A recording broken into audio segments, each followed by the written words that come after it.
T'en as pas marre d'être nul avec les femmes? T'en as pas marre d'être mauvais comme ça en game? Bonjour à tous, c'est Fabrice Julien, coach et auteur, expert en séduction depuis 2010 et dans cette vidéo, ce que je vous propose, c'est d'arrêter de niquer votre game comme ça. Pourquoi est-ce que je parle de ça? Parce que je sais qu'il y a beaucoup de gens qui ont des grands principes. Il y en a qui disent « Moi, je voudrais être bon avec les femmes, mais je veux pas de technique, de manipulation, de ci, de ça. » Il y en a qui font semblant de s'en foutre. Eux, ils disent « Oh, moi, les femmes, je m'en fous. » Mais en fait, ils pensent qu'à ça en secret. Il y a ceux aussi qui disent « Ouais, mais moi, je me lancerai avec les femmes quand j'aurai trouvé la technique ultime, la technique qui n'échoue jamais. » En fait, ils veulent des techniques secrètes, de contrôle mental, machin, pour draguer des filles. En fait, derrière tout ça, il y a la peur du rejet. Il y a la peur de l'échec. Il y a la peur de voir qu'on est nul avec les femmes. Or, ce n'est pas un échec de faire le constat qu'on est nul avec les femmes parce que c'est le point de départ. Alors, vous savez que dans la communauté de la séduction, dans la communauté des pick-up artistes, on a recours à des techniques, en partie de communication notamment, des capacités plutôt pour améliorer notre communication. Il y a eu des écoles, des branches de la séduction qui se sont orientées vers la manipulation. On n'est pas du tout obligé de faire ça. Il y a des choses que vous pouvez faire déjà simplement maintenant pour arrêter de niquer votre game avec les filles. Voilà. Déjà, c'est quoi le game?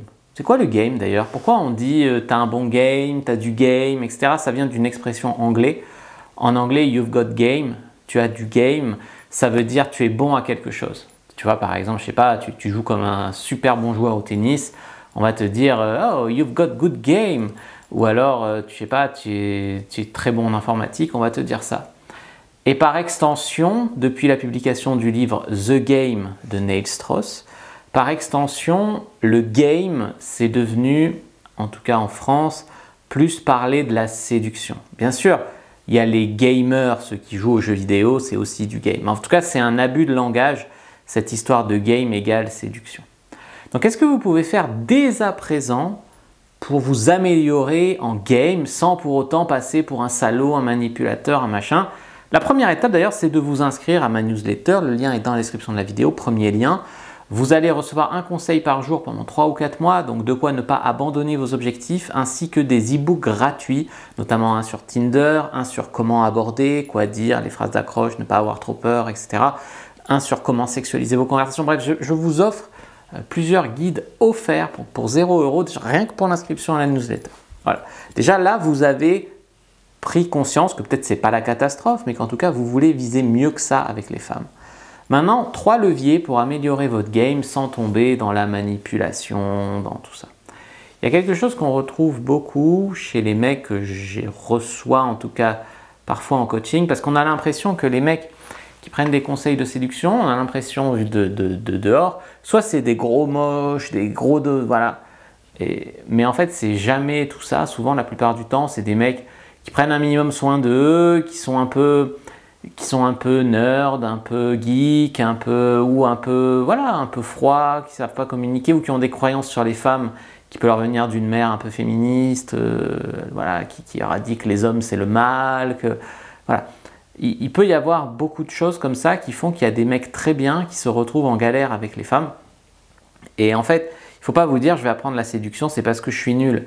En tout cas, la première étape, c'est de renouer avec votre estime de vous. Voilà. Parce que quand on ne croit pas en soi, déjà, c'est dur pour que les autres commencent à croire en vous. Ça, c'est quelque chose qu'il faut bien saisir.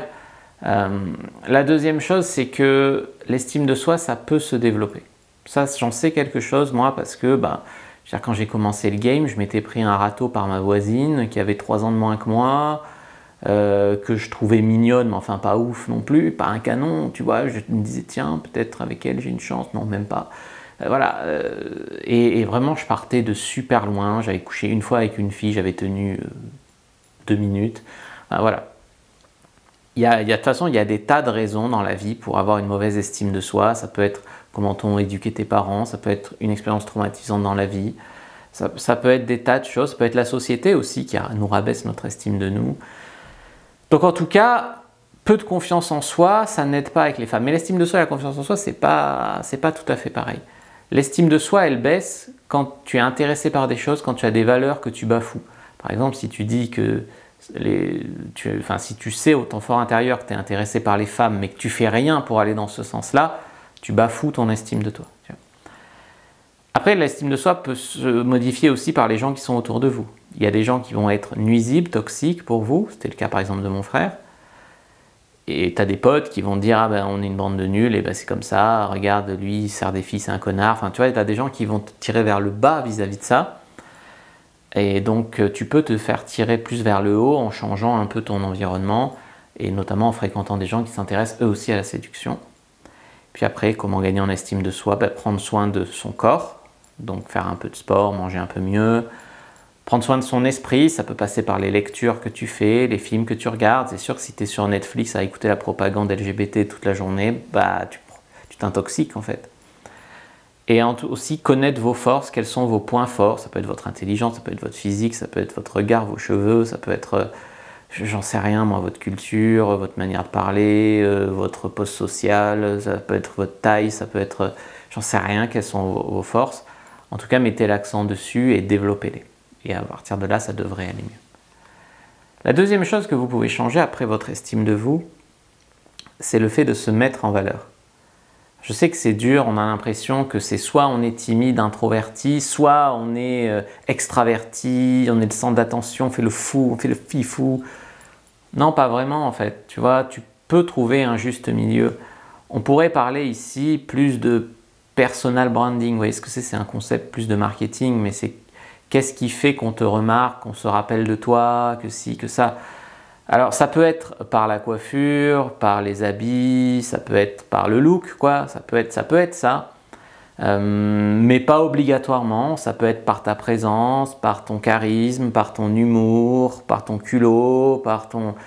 Il y a plein de choses, mais qu'est-ce qui fait que vous êtes vous? Par exemple, je sais pas, tu peux être très timide, mais être un super bon guitariste et te produire des fois dans des bars, je sais pas, même gratuitement, et être repéré par des nanas qui sortent, et voilà. Et ton personal branding, c'est d'être le guitariste mignon. Voilà, par exemple, tu vois. Moi, ça peut être le gars de YouTube qui donne des conseils en sexe, et il y a des filles qui m'ont contacté pour ça, mais quel est ton personal branding, tu vois? Et ça n'est pas forcément quelque chose de physique, c'est ça que je veux dire. Mais en tout cas, si tu es passe-partout, si tu veux jamais qu'on te remarque, qu'on te voit, qu'on te ci, qu'on te ça, c'est compliqué. Ce qui ne veut pas dire que tu dois faire le fou et être remarqué de partout, mais il y a un juste milieu, parce que si les gens ne se rappellent même pas de toi ou ne te voient pas, tu es comme invisible, il y a des choses à changer. Troisième chose, c'est vos capacités de communication. Comment tu serres la main, comment tu fais la bise à une fille. Il y a qui font la bise comme ça. Il y en a qui font la bise comme ça. Il y a différentes façons de faire la bise. Il y a le langage corporel. Comment tu occupes l'espace, comment tu te tiens, le sourire, le regard, comment tu vas poser ta voix quand tu parles avec une fille. Comme ça. Tu vois? Est-ce que tu as des auréoles sous les bras? Tout ça aussi, ça s'apprend. J'ai fait un pack spécial qui s'appelle La bonne attitude pour séduire, dans lequel il y a mon livre sur le langage corporel, comment sublimer votre langage corporel, mon livre sur la communication, donc comment mieux parler, mieux lier avec les gens, communication, séduction, manipulation. Il y a 1000 répliques d'humour sexy alpha, qui est un livre qui vous donne des répliques déjà toutes faites, notamment venant de séries, de films, etc. Et aussi mes réponses à des shit tests. Enfin, il y a pas mal de trucs qui peuvent être réutilisés comme ça. Et le quatrième e-book, c'est le guide du charisme. Mais l'idée ici, c'est que les 3 conseils que je vous ai donnés ne nécessitent pas de se plonger dans le game, de devenir un extrémiste, un pick-up artiste comme Mystery, etc. Non, tout simplement s'améliorer personnellement en restant authentique. Parce que si d'un côté on refuse le game pour ce que ça a de manipulation, de ci, de ça, la réputation sulfureuse que ça a, pourquoi pas? Mais si on refuse simplement de travailler sur soi et de s'améliorer, là c'est carrément un autre problème. Et dans ce cas-là, personne ne pourra rien pour vous. Il faut se le dire, à part compter sur la chance ou finir avec la fille par défaut, ou voilà, la fille que les autres ne veulent pas, ou la fille qui t'aura choisi toi alors que toi tu ne l'auras pas choisi elle. C'est des choses comme ça. Voilà, j'espère que cette vidéo vous aura plu. N'hésitez pas à liker, commenter, partager, à me laisser votre avis en commentaire. Je vous dis à bientôt et que le dieu de la séduction soit avec vous les amis.